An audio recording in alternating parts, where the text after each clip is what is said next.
Za kraj emisije idemo i u kino. Ako razmišljate gdje proslaviti Dan žena, imamo prijedlog. Dakle, u kino. Već sutra pa sve do nedjelje traje ženijalni vikend u kojem će diljem Hrvatske u neovisnim kinodvoranama prikazivati se filmovi u kojima glavne uloge imaju žene.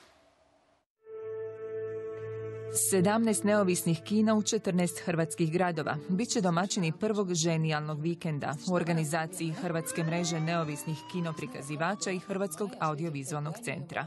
Tematski je pogođen uoči Dana žena, a na programu će se naći 7 dugometražnih i 6 kratkometražnih filmova stranih i domaćih autora. Jedan od filmova je i debitantski film Vanje Sviličić, Zagreb Kapućino. Zagreb Kapućino je jedna suptilna priča o dvije prijateljice, žene, koje iako su visoko obrazovane i sposobne, vrlo često osjećaju nesigurnost, nedoumicu i ne znaju kako neke stvari riješiti u životu. A uzrok tome je društvo koje zapravo nameće određene načine ponašanja, određene obrasce i ako mi ne živimo po tim obrascima, vrlo često se tretiramo kao nekakve crne ovce ili ljude koji se baš nisu uklopili u društvo. Jedna od glavnih uloga u filmu ima Nela Kočić, koja smatra da je premalo takozvanih ženskih filmova koji se bave ozbiljnim temama. Ovo je teška tema, to je znači razvod, to su šokantne situacije. Znamo da je, ne znam, smrt bliske osobe, poslije toga razvod, jedna od najstresnijih situacija s kojima se srećemo u životu. Na ovaj način organizatori žele oživiti neovisna kina iz sredine u kojima se ona nalaze.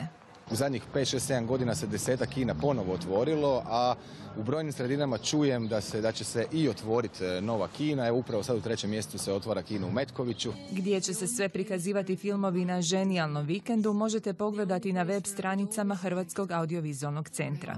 HAVC će također poduprijeti akciju time što će na svojim mrežnim stranicama, to je na internetskoj stranici HAVC-a, cijeli vikend 7. i 8.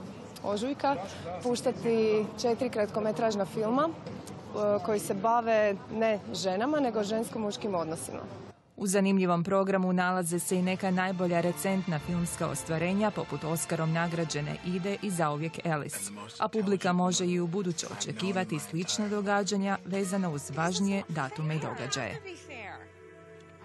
I za ženijalni vikend imamo karte za vas 2 puta, po 2 karte baš na 8. mart u Kino Europa. Samo na našu Facebook stranicu Hrvatske uživo napišite Sretan dan žena. To je bilo sve za danas. Gledajte nas sutra u isto vrijeme.